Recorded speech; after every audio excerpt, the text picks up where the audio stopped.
Welcome to The Grow Show, powered by Steel.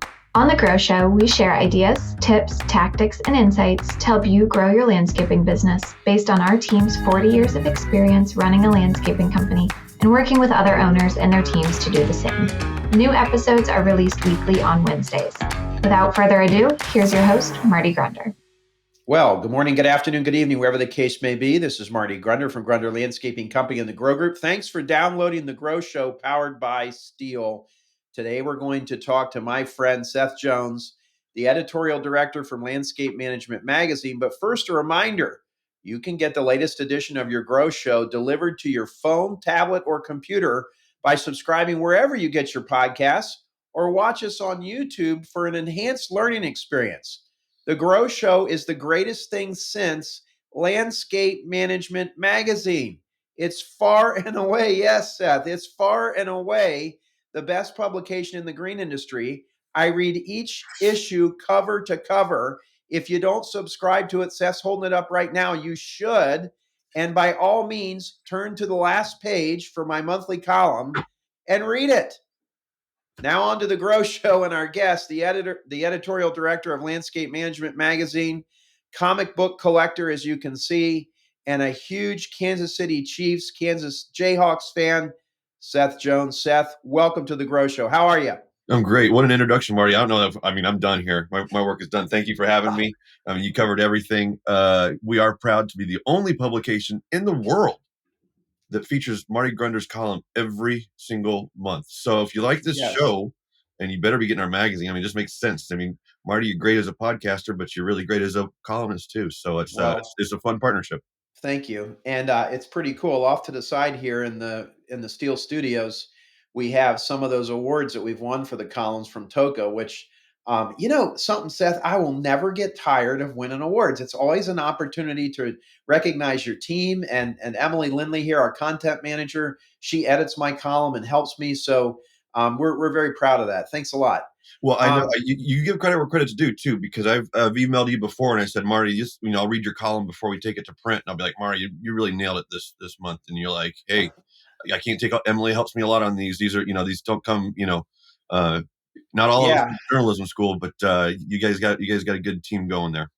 I have always been blessed with a talent for writing. I had a wonderful professor at the University of Dayton named Dr. Frank Henniger.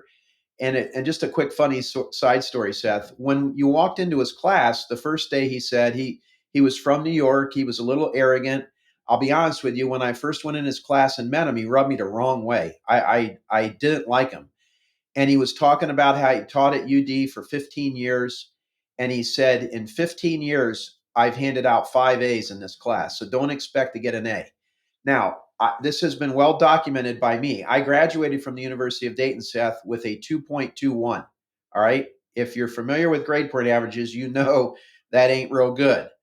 I got an A in Dr. Henniger's class, and he helped me as a 20-year-old student learn how to write. And he had a tremendous influence on me, and he actually became a really good friend and a mentor.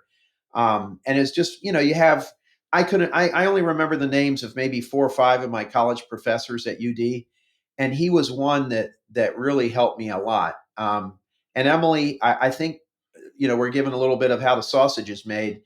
Emily helps me make that column be relatable. She's 29 years old, not 56, and I'm grateful for her, and I'm grateful for you. Thank you. Yeah, absolutely. No, I understand what it's like to have a good editor. It's Amen. important. You got to have someone who can, take what you're writing and make it sound. I've worked with some. I try to do that for the people who write for me, and I appreciate it when people help me with my voice as well. So it's always a partnership. You can't really do these things in a vacuum. No, you can't. Well, let's get going here. So I've had a wonderful opportunity to meet you, your family, get to know you a little bit through industry events. You've been to Italy with our ACEs. You've been to Alaska with our ACEs. You have really made an effort to try to understand what we do at the Grow Group. But I'd like for people to get to know you a little bit. Tell us a little bit about yourself, Seth. Sure. Thanks. I have just as my educational background, I have a journalism degree from the University of Kansas. I've been working journalist for 25, 26 years now. Got my start on the golf maintenance side of the business, where as an editor, first as an intern with Golf Course Management magazine, and then they hired me full time upon graduation. I worked for them for 12 years. And then 13 years ago, a competitor to that magazine called me up and snatched me away and named me editor in chief of a magazine called Golfdom magazine. Yep. First Right. issue of that issue came out first issue of that magazine came out in 1927, Oh my founded by Herb goodness. Graff. I didn't know that. Yeah, so it's got a proud Okay. heritage. Herb Graff is in the World Golf Hall of Fame. So it was very very much an honor to sit in that chair, and I continue to sit in that chair. I still have that magazine. 6 years ago, same company. They said, "What did you think?" And I'd already been working with the landscape management team and helping out and coming out to what was then GIE Expo, now Equip, and doing. I'd go up to Kansas City and meet with Larry Ryan and get a photo or two. Just kind of helping out. And then the opportunity came along. A lot of people know the name Marisa Palmieri. She decided she wanted to take a back seat, and they asked me if I wanted to step into her role. So I took on the dual role of editor in chief of both magazines. Recently, I did that for almost 6 years, and then we had some staff changes, and so we went out and we got another all star on the team. We just hired Scott Hollister, who was my former coworker when I was with that golf club publication, Golf Course Management. He was there for 25, 26 years, and I was able to snatch him away. So it was kind of fun to, yeah, we came full circle. So now I've hired him to be editor in chief. I've promoted myself to editorial director of the magazine. And so Scott's getting his sea legs and getting all figured out. He's really excited about the market because this magazine is, landscape management's a proud magazine with a robust readership. So we're trying to get all that going now. And then beyond, the professional stuff, I live out here in Northeast Kansas, rural Northeast Kansas. We've got 5 acres. My family out here enjoy being out in the countryside and seeing the bright stars. My son is a 7th grader. My daughter is a senior. My wife is an accountant. We've been together for 20 plus years, and we just love being out here, watching our Chiefs, watching our Jayhawks in the garage next door, Yeah. and Right. hanging out. So it's Yeah. a So fun gig. if everyone follows you and they get your emails from Landscape Management Magazine, you've got quite the garage. It's looks like the ultimate Kansas men's man cave, as I guess what you'd call it. Let's jump into a little deeper here. You've got a very good handle on the industry and companies. You tour them, you write about them, you do the top company feature that you have. What are you seeing in the industry? What's your take on 2024? And let's help our listeners here on the Grow Show powered by Steel. Let's help them see what they should be optimistic or pessimistic about for 2025. So just some background on this too, and I mentioned it. I'm a journalist at the end of the day, and so the only skill I have in this is to talk to a lot of people, to meet with a lot of people, and to travel to a lot of places. And there's a page in every magazine, every issue that we do called the LM Gallery, where we just show photos of the places that we're. And you've been on that page a lot. And it's not for my ego that we do that page. I don't need to see my photo in the magazine multiple times, but we do it because we wanted to show our readers that there's no other magazine like us that travels and gets out and meets with folks. And I probably do 25, 26 trips a year. And it's not because I like to be away from the family. It's because I need to be in Yeah, that's how you understand things. that's how we do it. Yeah, So it's because I don't. You can't zoom that. Yeah, you can't. And I don't have your job, No. Marty. I don't know what it's like to Yeah. walk in your shoes. So I gotta go see it in Right. person and things like that. So yeah, I have traveled the world with you guys. Italy, Alaska. You mentioned that. It's been fun. I make the most of it. And I think that the thing I'd say, the everybody I talk to, I haven't talked to anyone who hasn't had a good 2024 and is optimistic about 2025.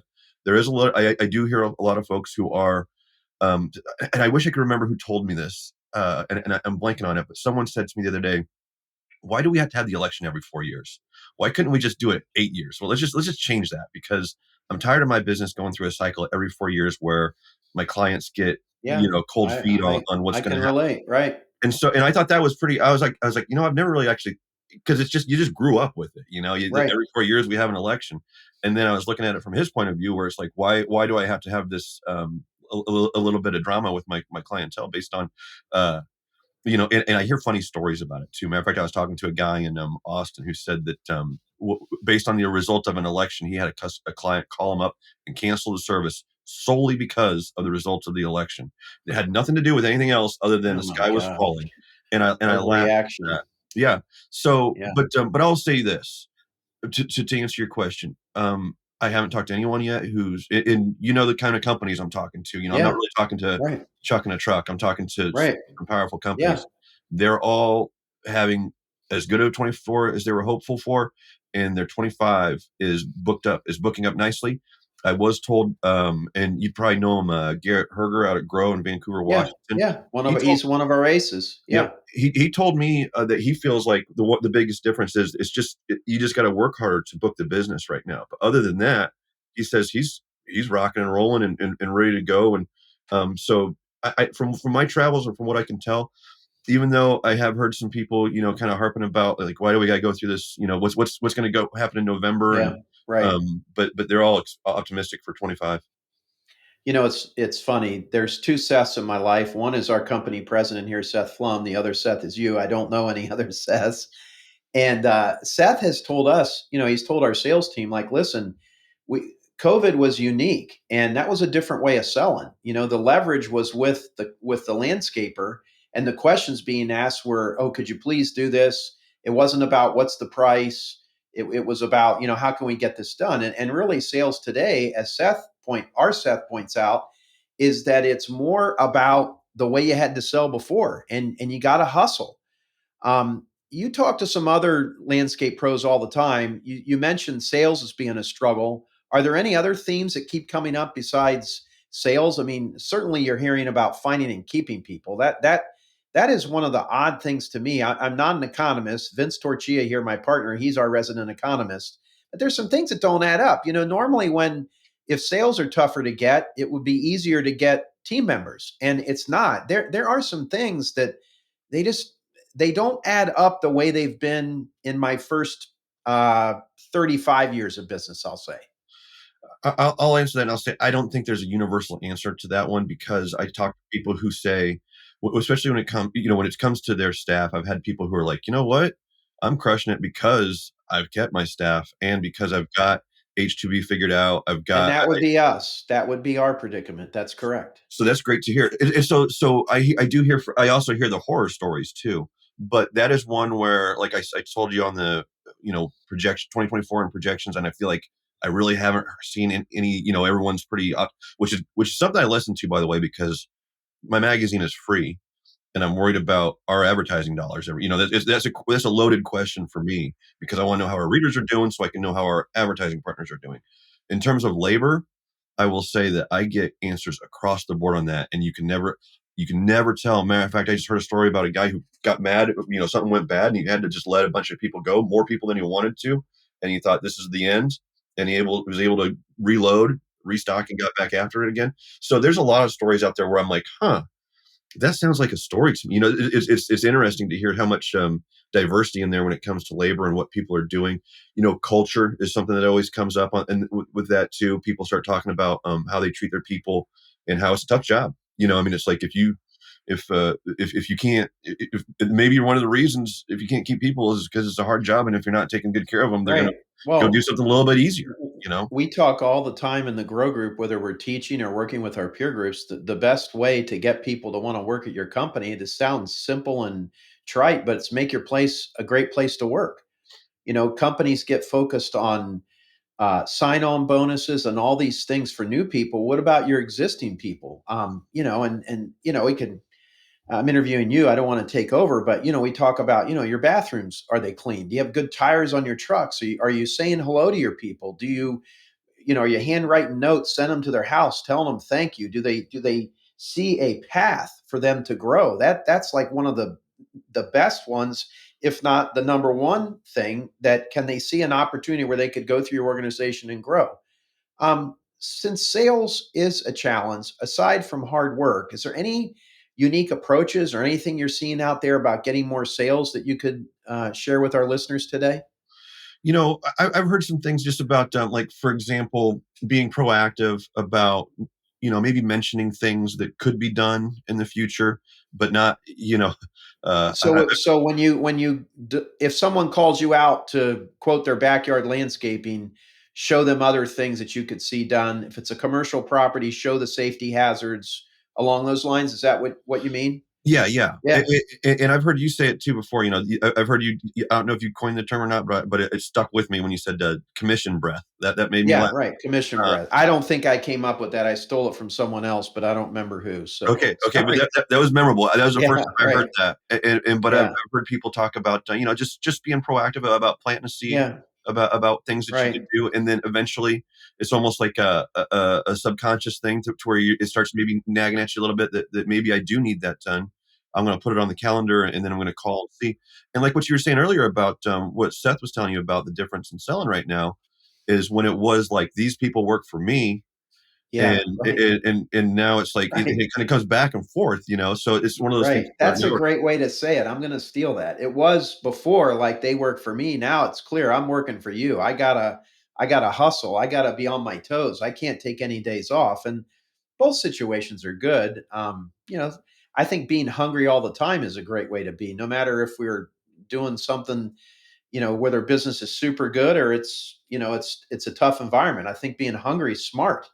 That's what you need. well, you said at the top of the call, you'll never get tired of winning awards.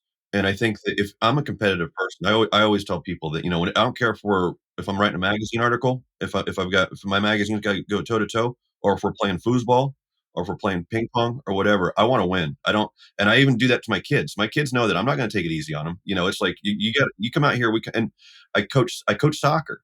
And I always tell my team at the beginning of every practice after the following game, I said, did we win or did we lose? And the kids know that they better know the answer. Yeah, And when they right. were little, you would get like a mixed reaction. But now that they're Yeah, older, they all know what the right. score was and if they won or they lost. And I always stress to them, I'm Right. like, there's a winner and a loser out there. Make no mistake. I don't know if you heard this the other night, and I'm not the biggest fan of him for some other reasons not worth getting into, but Tom Brady was talking about how NFL players hear from everyone how great they are. They hear from the fans, they hear from the media, they hear from their parents, their family, how great they are. And he said that was what he enjoyed about Bill Belichick, that Bill Belichick didn't care what your contract said or how you looked or anything. He said that he tore into you every week about we got a new week going on here and none of you need can be sitting back. And Brady just talked about how today's modern athlete was patronized so much. And as I was listening to him, I was like, all right, I'm not the biggest fan of Tom Brady, but again, doesn't matter why. But I bet you he's probably a pretty good father because that's the thing. I was just talking yesterday with my daughter that's 28 that lives in Connecticut, and she's done such a nice job. It was a college athlete, had a tough experience in that she was a superstar on her teams. When she got to Auburn University, she was no longer the superstar, and that was hard. And she was knocked down and playing with some kids that were a lot better than her. But it was a great experience overall, and the leadership lessons learned, and the desire and the drive. I think that's kind of what sales are, and having that mindset. Yeah, I did watch the Tom Brady broadcast. We'll call it the Tom Brady Okay, broadcast because we won't call it the Browns yeah, Cowboys game because it was not a I game. hear you. But Right. yeah, and I'm not a big Tom Brady fan either, but I do agree with that point of view, and I do think that I'm 47. I think that we grew up in a generation. I think maybe that was the beginning of the everyone gets, that was like kind of, and you're just like, no, not everyone gets a trophy. You should be mad if you lost today, and that's okay. Well, speaking of pushing on people, our ACE peer groups have turned into. I'm so proud of what we've done there, Seth. We have over 200 companies in our peer groups now. The combined revenue of all the companies that are in the ACE peer groups is over $1.5 billion. It's an amazing impact. The numbers that we get from those, the benchmarking, the lessons. You've had an opportunity to visit with our ACEs both in Italy and Alaska. Talk to our listeners and our viewers today on YouTube on the Grow Show powered by Steel about that experience and what it was like. Well, I mean, the experience is what I told Jim Calley when I got to Alaska. He said, "What do you think?" And I said, "Well, there's one thing I knew coming up here. I knew it was going to be first class. It's a first class experience. It's cool for me to be, and I try to be I'm like the embedded journalist who's not trying to bother people, but just trying to kind of absorb things. But the trip to Italy was the most remarkable trip of my life. That was, and I was able to take my wife with me, and I'm grateful for that. I always tell people that, and this is embarrassing.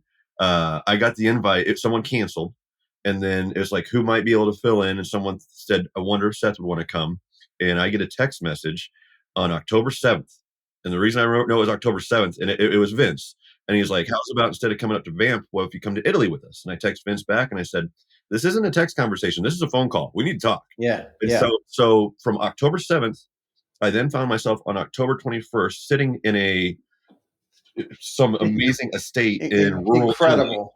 Incredible. with my wife, Right. which also coincided with our wedding anniversary. Now, typically, I take my wife to Hollywood Casino near Kansas City for our anniversary. It's not very luxurious, and all of a sudden, now we're sitting and having a glass of red wine in in Right. Italy. It was quite the sea In the change. Tuscany region of Italy. Yeah, it was quite a Yeah. change in the level of what Yeah. we were doing to celebrate an anniversary. But for me personally, what's been great, and I have some moments like this that I would also even compare it on in a sense to our LM Growth Summit.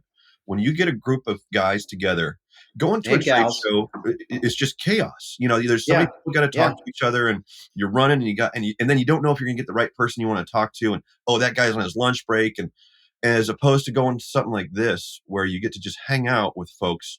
Oh, and it's no rush. It's 4 or 5 days together. You're going to get to talk. Not only are you going to get to talk to everybody, you're going to get to know everybody. And so that's one of the things that's so valuable about it to me is that now, based on that Alaska trip that I just took, all those guys are, I mean, we're on a first name basis, Yeah. while at a Right. trade show, it's just so chaotic and you just don't really know. And trust me, I'm a big fan of the trade shows. I go to the trade shows. That's like drinking from a fire hose, while these ACE events are more like intimate, hang out, get to know each other. Um, but by the end of it, not only do you know about everybody's business, but you know about their personal lives and you know what they're like. It's like, as opposed to that 5-10 minutes where you like, oh, that guy seemed nice, or wow, that guy seemed fake, or whatever, where you really know what people are like on an event like that. And they know what I'm like now too. So I mean, it's definitely you expose yourself to people when you live with them for a week. Did you see the power of the peer groups from the sharing? And I know one of the things that think happens in the peer groups, it's one of the best things. These owners that join the peer groups think they have some strange disease that's incurable and it's real unique. Then they get around their peers and they find out, well, everybody's dealing with this. Like, this is not odd that I'm having this problem. And it almost seems like a therapeutic counseling session in that the problem is finally addressed. It's not unique. So let's quit complaining about it and let's work on solutions. Did you see any of that as well? Oh yeah, oh yeah. Matter of Yeah. fact, I'll shout out Jason Cromley from Hidden Creek Landscaping, was where we're going next year for your He's event. our host for Grow. Jason is a wonderful. I can't wait to share that guy. I mean, my problem with Jason is he's got more energy than I do, and I got to get him calmed down and focused a little bit. I got him on. I got him on. I did a video interview with all the guys. Well, I tried to get all the guys while I was in Alaska, and I did it. He told me a story on camera that we shared about how he wasn't. He like got forced into a peer group, and then now Yeah, he's like I saw it. Right. and so Yeah. I'm sitting here listening to that story, and I'm just like, wow, this because and he's a fireball, and you can tell he's into it. He's the type of guy that like I bet he's fun guy to work for because you can just tell that he really, really cares. And then he starts telling me that. Oh yeah, you got that right. He cares and he will help you. He's not one of these guys in a meeting that says, "Well, you ought to." I struggle with that myself. We only allow experience share. You can't just throw out ideas. That's one of the hallmarks, foundational principles of the peer group. So you don't get into people just throwing a whole bunch of stuff up on the wall. But he's one of the guys that he says, "Listen, I struggled with that. This is what I think you should do. Why don't you come to Columbus and spend half a day with me, and I'll show you how we worked it out." I mean, that guy does care. Yeah. And that's Yeah, what's cool about that to me is I can't really relate to that because there's no peer group for I magazine understand. editors. No, Like I understand. I don't go Yeah, and talk to other magazine editors and say, how did you deal with this deadline and with this problem and whatever. And you have that there to where you can take that and get that. And I do find that interesting. We do have an association that I'm a member of called the Turf and Ornamental Communicators Association. I'm also a member of the Gulf Writers Association, but it's not like that. It's more of yeah, a I chance get to go it.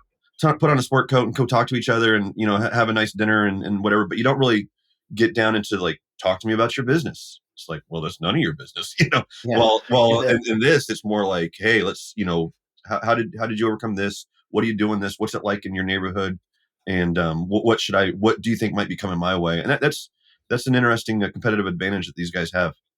Yeah, and I think that it's these businesses that you've been around, our aces and all the other ones you have as being a part of Landscape Management Magazine. It's very hard for a small business owner to separate their business from their life, and there's just so much emotion that goes into that. And the peer groups have been a wonderful way for us to move companies forward. And we've just had a blast. I'm glad you got to go to Italy. I'm glad you got to go to Alaska. The only bad thing is I'm not sure we got anything to top that. So you may be coming to Dayton, Ohio for a meeting, or New Orleans, which New Orleans is pretty cool. Then, hey, Um, trust me, I always say I can have a good time anywhere, but there is one thing that can top it. yeah, Italy Part 2. yeah. The Empire Well, Strikes Back. We're ready to come back. I'll be going to Italy with one of the peer groups next year, so maybe you can come along and our wives can have some fun and we can too. I know you've been in the media over 25 years. Um, how has that industry changed? Is there anything that our followers here on the Grow Show, powered by Steel, could learn from your business? Is there anything that, talk to us a little bit? We're always curious about learning from other industries. So journalism has changed a lot. Our industry has changed a lot. I am very fortunate in that I am in what you call business to business journalism, B2B. There's also B2C, business to consumer. And so, one of the things I'll mention is just like the newspaper industry. And, speaking locally, the other day, I've written for newspapers, I've written for magazines, I've edited books. I haven't written a book yet. I want to cross that off the list at some point. But, what I've noticed, our local newspaper has shrunk down to nothing. And Yeah, I'm a sad. subscriber. I get it in print, and people always gripe about it, and they're like, "This is the worst newspaper." And I always tell them, "You're going to miss it when it's gone." And Yeah, so that industry is really struggling in B2B, where my readers, what really, they really, it's such a niche publication that people want to know, what's going on with their industry, with their market. And if you don't mind me just humble bragging here for a second, yeah. Go we ahead. we have 93,000 magazine subscribers. We have 100,000 monthly website visitors, and our LM Direct e-newsletter has 126,000 Yeah, which is incredible. subscribers. So this is Right. it's for I know our industry is a big industry, but landscape management has a big universe of readers. And what we found is that and we can tell what stories do well and what the market wants to know about. And I think people are very hungry to find out what's going on in their world, and to be a niche outlet like mine is just invaluable to my readers, to my advertising partners, and because it is getting hard to find news that you can trust, and that can kind of cut through and honestly, Marty, think about this. I mean, the last 10 minutes I've been raving about the peer groups. There's probably one of your podcasters, one of your listeners right there who's like, Seth, get off they took you to Italy. We get it. True. Absolutely. I'm not going to say I didn't have a good time in Italy, because I did. But just as a journalist, as someone who's going to like go and observe things, I can appreciate the power of these things, and I'm going to report it back to my readers, because there's readers out there that I'm sure are struggling. And what I really want to say is, in terms of the power of this type of media, is I do hear the stories of I've had people tell me that our magazine really changed their business, which in turn Yeah. changed their Oh, I lives. could see that 100%. So to me, that's why we take it dead serious, because while we do have fun putting this magazine together. Some stories are more fun than others, but we take it very seriously, because we know that there's probably a struggling business out there that maybe that one story that we thought is just kind of, oh, let's throw this product in the magazine. It's interesting. We don't know about it. And that might be the one void that this person needs to help make his payroll at the end of the month. Now, that's getting dramatic. I'm not saying that we're saving Uh, lives here, but we do think that potential is out there for us to be able to, by telling a powerful story, that it could change someone's business. And we'll so, see. Yeah, finish up. Sorry. and so that's why every issue is like a bomb going off for us. So like each time you go to press, you're like, what if this is the issue? I spoke to my North Coast Media, which owns landscape management in Golfdom. We have 6 industry trade publications, and we have an annual content meeting where all the creative types come and get together. I held an issue of landscape management up as I try to get a chance to talk to the group every year. As one of the longer tenured people there, I feel it's my obligation to try to talk to the younger editors in the room all at once about the power of what we do. And I held up an issue of landscape management that I know for a fact changed someone's life, and I told them that story. And I just said, don't ever think that your humble print publication can't change a life, because it could. See, and as I'm listening to you, there's a lot of things I think that are takeaways. Number one, owners and leaders of landscaping companies that have joined us today, what's your why? Like, do your clients, is there a reason for them to do business with you? Like, what is it? Promote it. Talk about a contemplative spot in their backyard, the safety of their parking lot with snow removal, the way it looks, the marketing, all that stuff. Same thing goes with your team, telling a story. The fact that some of your magazines may have changed someone's life. Could you change someone's life in your company by what you might share with them or teach them or give them an opportunity? I mean, I think there's all kinds of things if we are aware and really into our business and trying to learn from people. There's a lot to learn. Speaking of learning, I know you do a lot in the golf industry as well with Golfdom. Are you seeing anything over there that impacts landscaping or any trends? Are you seeing golf courses that have adopted robotic mowers completely? Talk to us about any trends you're seeing on in that industry that maybe we could glean from. Yeah, for sure. The golf industry has been crushing it, ever since COVID. Similar to the lawn care and landscape industry. Out of nowhere did we realize that COVID was going to be a something that's going to pack golf courses everywhere. In terms of robotics, yes, there are definitely some great applications for it, especially like up around the clubhouse where people don't want to be disturbed. You want to have your lunch with the fellow members, and you don't want to hear any mowers. You don't want to hear blowers. There's some new technologies coming out that are going to, quiet equipment is very big in that market. Precision irrigation, precision disease control. We just ran an article about precision spring dead spot control using drones. So based on the footprint of the golf course and how highly measured everything is there. I mean, they know every inch of the property. They can do heat mapping. And so and some of the stuff is coming from the agriculture industry, of course, but some of these courses are definitely, I saw the other day someone talking about how much it was 6 figures that they've saved in terms of labor on mowing rough in a certain area of the golf course where it just made sense to have the station right there. So that is something that, and both on landscape management and on Golfdom, I always tell people, especially and anyone listening, if you have something that you think we need to know about, especially when it comes to technology, we want to be the industry leader. We want to be, and I will report on something that sounds cockamamie just because I want people to take it on their own. Is this something that's legit, or is this something that's crazy? And you decide. But I'll give it some ink, especially, LM Direct deploys every Thursday, like clockwork. We have 12 magazines a year with, plenty of pages to fill. So I don't mind taking a whiff once in a while, but what I do mind is not reporting on something that could be the next big thing. So I always tell my team, unless it's totally stupid, Yeah, run it. if somebody's Right. using Well, it, I mean, you never know where it may end up. you never know. So yeah, for sure, Marty. In the golf market, we're seeing a lot of things where different sizes of mowers, different types of cuts. The greens mowing is something that is definitely that one. There's some mowers out there for, I mean, the greens, just that's where their bread is buttered. So you got to be very careful with your greens. But rough mowers, fairway mowers, for sure, that those you're going to see more. You're going to be out in the golf course and you're going to see it, something with a flashing light go by, and there's not going to be a Yeah. person on it. We're testing robotic mowers at my house and we're testing robotic mowers at Seth's house. I still think they're a couple years away, but just like social media, and I haven't heard this in a couple years, but I would run into people my age and say, social media, that stuff's for the birds. I'm not getting into that. Looking at my phone all day, that's just stupid. Well, the problem with thinking like that, Seth, is that that person that is looking at that phone is, if they're not your client right now, they're going to be in the age that becomes your client. And if you're ignoring a whole category of people, whether you like the media or the medium or not, you got to embrace some of that stuff. And I think like studying robotic mowers, I think if you could get a demo, it would be smart. I think it would be smart to, if you can find it, pick up an issue of Golfdom magazine and start reading in other industries. I just think when you broaden your horizons like that and look more, turn your radar on, there's things you can learn and stay ahead of it.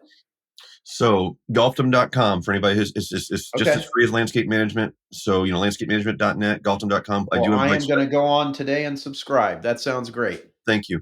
And I'll tell you this random story, but my daughter and I were traveling the other day and we were talking, we're live music fans. And she was asking, and she's always asking like, hey, what was the best show you ever saw? And she asked me a funny question. She said, what's the worst show you ever saw? And I came up with a couple. And and as I started telling stories, I started remembering things I had forgotten. And I told her about the time one of my favorite bands, Local H out of Chicago, a little 2-man band. They had a hit in the '90s. I've got every CD they've ever done. They still tour like dogs. And I told her the story about how they had a horrible concert, and we had to leave, and we lost one of our concert attendees, John Wake, who passed away 25 years ago. And I said, and in my mind, I'm like, how do we lose someone? And then I remembered Wake hated cell phones and refused to buy a cell phone. This is like 25, 30, and it was before everyone had a cell phone. And I started telling her that story, and she was just dumbfounded that there was a Yeah, that time when how you could not have a cell phone, right? how could you not have a cell phone? And I'm like, we couldn't text the guy because there was no Yeah. way to reach him. So he was just gone. And so we're Right. laughing about it. And so I texted my buddies and I'm like, do you guys remember when Wake used to be anti-cell phone? And everyone was like, yes, I do. That was a thing. And now to like you say about social media, I do think the worm has turned on the sense of robotics in the sense that our readers aren't angry about it anymore. They're not like, that's ridiculous, but they have a similar opinion to you. I think it's a few years away, but I'm going to keep my eye on it and see what happens next. And I do think that this magazine, it's just like the NFL and NFL stadiums right now. They're not making decisions for today. They're making decisions for 30 years from now. And I think that these robotics, as they're still working through it, they don't mind having a couple of bad prototypes because this Yeah. isn't the prototype today. It's just And to get that's the how next. that Seth, quite frankly, that's how you win. You don't win by keeping everything close to the vest and doing the same thing you always did. You win by trying things. One of my mentors, Mark Thompson, has burned into my brain. The goal of every entrepreneur in America should be to take consistent and constant low risk experiments. So if you can get somebody to let you demo a mower for a week, why would you not do that? If you want to buy one for $2,500 and put it at your own house, um, I think they're probably more than $2,500. I know they are now that when you put the wire and everything in, depending on what brand you use. But why would you not try and look into that? Okay, we've got a couple moments left here on the Grow Show powered by Steel. We're with Seth Jones, the editorial director of Landscape Management Magazine. Seth, what most excites you about the green industry looking forward? Oh, I mean, there's a lot. It's a great industry to be in. First of all, just the easy answer, the layup answer is the people. It's cool to work for a magazine where you get to meet a lot of hardworking folks that just really care and they appreciate that they're supporting not just their own family but other families. It's kind of an all-American type of Yeah, industry to be in. that's really nicely put. Yes. It's just, but because Marty, when I was first trying to get into this, I was actually looking into getting into sports journalism and going back to what Tom Brady said about all these guys getting coddled. I had been in locker rooms. I'd done interviews in locker rooms, and those interviews are tough to do sometimes because Yeah. it's about me, how great I am. And it's kind of like, God, the guy never gave me a Yeah. quote because it was all Right. about just, Right. how, how fast he is or whatever. Um, it's cool to be in an industry where the people, I don't like boring people. I don't like people who can't articulate their thoughts. You really, I mean, it's just like when you have my job, you really want to be around people who have energy, who care, who will open up and talk to you. And so this industry is full of that type of people. Beyond that, I think it's exciting to be in an industry that is really growing quickly with technology. And I realize it's not, it's funny because this magazine just came around, it started in 1962. And the evolution of the industry, especially over the last 10, 15 years, has been remarkable to where I think that if you push pause and you look back in the rear view for a second and think about how much it's advanced in a relatively short time, it's pretty dramatic. The things that have changed and the people that we know in the industry who, software companies, chemical companies, big iron, handhelds, you name it. There's been a lot going on. So it's a target rich environment in terms of good, exciting stories to tell in that sense.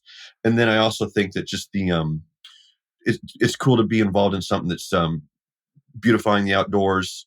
That you can, the photography in the magazine is always good because we've got these amazing, I love taking care of my yard, and it's, who doesn't like turning around, finishing a job and turning around and taking a photo of some laser stripes, and the flowers are popping.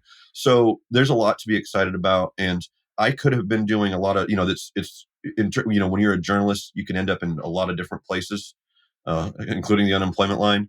I got lucky. I got very lucky, and I don't. Let me give you this. When people ask me, every issue I ask, well, what's your best piece of advice in my 5 questions Q&A? My favorite piece of advice is Jimmy Dean, country singer slash sausage manufacturer, once said, "You have to test your luck every day because you might be walking around lucky all day and not even know it." It, I love it, it. and I try to abide by that, just like Yeah. I'll pick up my phone and call random, I'll cold call a couple people. I'll Right. shoot a couple random emails. A lot of my job is either being on the phone or being out in person. And sometimes I get lucky, and sometimes I get some pretty cool stories based on that. And I think I wouldn't have got that story if I didn't have like 20 minutes of that day where it was a little bit of dead air that I decided to just cold call someone real quick. So it's a fun industry to be in with a lot of exciting people. Thank you.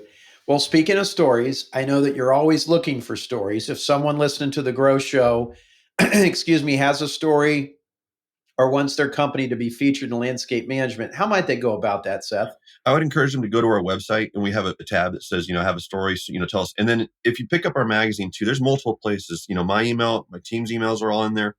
I will say, you can imagine I get bombarded by emails because a lot of people will, I'm at the very top of the masthead. So I remember when I was a young journalist, I never emailed that guy. I usually went down 3 or 4 people. Sorry, Rob DeFranco. Sorry, Nathan Mater. Not trying to throw you guys underneath the bus here, but you can imagine the quagmire that is my inbox. But we have a couple of places where you can submit story ideas. And we also encourage people each issue when we'll look 3-4 months out, knowing that we have an issue that specializes in irrigation. Hey, I'll raise my hand right now. If you're doing anything, if you have any opinion or thoughts on drip irrigation, I'm looking for sources right now. So go There's to a the website and look at it, and you can get in the Yep. magazine. You may end up with a feature story. Yep. And last issue, I was tasked with the let's do a recommender on what's your favorite zero turn mower. That was a Yep. fun one. I just walked around. Yep. I'm just looking for some people to talk to me about, hey, what are you using for a zero turn? Do you like it? One guy told Yeah. me no. And I was like, okay, why not? And he said, because I used to have this and this one. I was like, well, then let's talk about it. So stuff like that, especially if you never know if it might check a box for us.